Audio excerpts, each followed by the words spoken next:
مەرگی ژینە هێشتا تووڕەیی و ناڕەزایەتیەکانی هاوڵاتیانی هەرێمی کوردستانی سارد نەکردوێتەوە. ئێوارەی ڕۆژی چوارشەممە ژمارەیەکی زۆر لە ڕۆشنبیران، چالاکوانان، هونەرمەندان و هاوڵاتیانی هەرێمی کوردستان لە شەقامی سالمی شاری سلێمانی گردبوونەوە. لە شوێنێک کۆبوونەوە بە گۆرانی، بە شەعر، بە وتار، بە وتاف، بە قسە کۆبینەوە هەست بکەن ئێمە لە پشتیانی. ئەمە تووڕین خۆم تووڕم لە هەموو ئەو غەدرەی ئاوا هیچ لە مێژۆ لە کوور دەکرێت، بەڵام گاتەوە ئاستەی کە کەرامەتی قەومی ئاوا هەموو ساڵێ بە جۆرێک گەشتێنرێ، ساڵێک لە کەرکووک، ساڵە لە عەفرین، ساڵە لە سنا، ساڵێک ئەعدامات دەملا لەسەر زمان گرتن، لەسەر کتێب گرتن، لەسەر مۆسیقا گرتن. لە ڕاستی ئێمە لە بەردەم بێمۆراڵیەک و بێ ئەخلاقیشی گەورەی سیاسەتی نێودەوڵەتیین. یعنی ببینە بزانە گەلی کورد چی لە گەلی ئۆکرانی کەمترە. هەموو دنیا لەسەر ئۆکراین کۆبووتەوە بەس هەموو دنیا متتەفقە لەسەر کورد. ئەمە دیوێشی تری ئەمە وەکو نخبەی چالاکوان و هاتووا بزانم سیرگەمی ڕۆشنبیر و هونەرمەند و مساقەفە تووڕین تەبعاً تۆ لەولایەکەوە کچێکی نازدارێک کوژراوە کە سمبولیکە بۆ ڕۆژهەڵاتە و مەسەلەیە.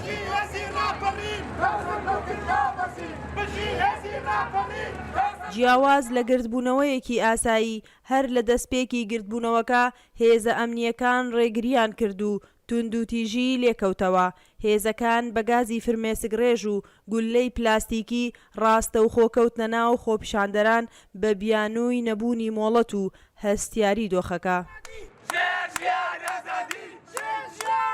ئەوەی بە تەحدید لە شارە کوردیەکانی ڕۆژهەڵات ڕوئەیات، یعنی کارەساتێکە کە چەندین ساڵە ئەوان لەژێر ئەو ناڕەحەتی و زوڵمەیە ئەجەنگن و ئێستا زۆر ئازایانە هاتوونەتە دەست و ژنێک بۆتە سمبولی ئەوەی کچێک بۆتە سمبولی ئەو بەرەنگاربوونەوەیە. بە هەموو ئەو پێوانانە و لە دووە پەرچەکردداری دەوڵەتی ئیسلامی ئێرانیش بردومانکردنی بارەگاکانی کۆمەڵە و دیموکرات بە شوێنی سڤیل و قوتابخانە و شوێنە مەدەنیەکانەوە، ئەمە بۆ خۆی کارەساتێکی زۆر گەورەیە.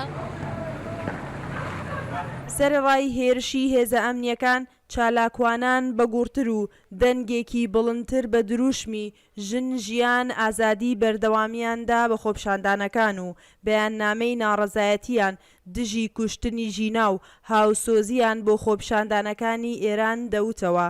ئەمە سەرەڕای پیشاندانی ناڕەزایی دژی هێرشی هێزە ئەمنیەکانی سلێمانی.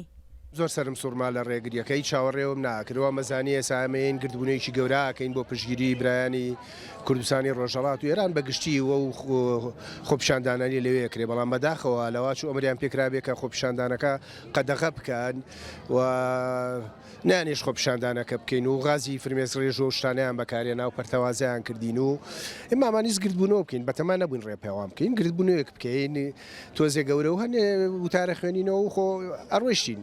پێم وایە و حساسیەتی برادران بەرامبەریان دروستیان کردی هیچ پێویستە ئەو کوردانەی کە لێرەن دەرگایان بۆ بکەینەوە لەم کاتەیە کە بۆردومانەکرێن هەموو ئەو کاریەکیان بکەین، خەڵکی ئێمە بەرەو پیریان بچێ. ئێمە کوردستانی ڕۆژهەڵات زۆر بەرەو پیریە ماتوە لە هەموو لێ قەومانێکا لەگەڵمان بووە، قەت بیرمان ناچێتەوە لە ئەنفالە لە کیمیابارانی هەڵەبجەیە هەموو دەرگای ئێران بەڕووی ئێمە کرابەوە. ئێمەژە بێ دەرگامان بکەینەوە بۆ هەموو لێ قەومانێک.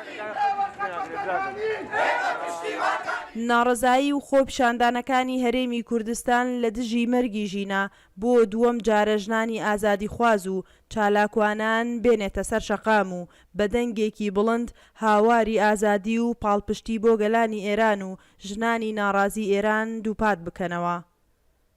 سنوورکەریم، دەنگی ئەمریکا، سلێمانی.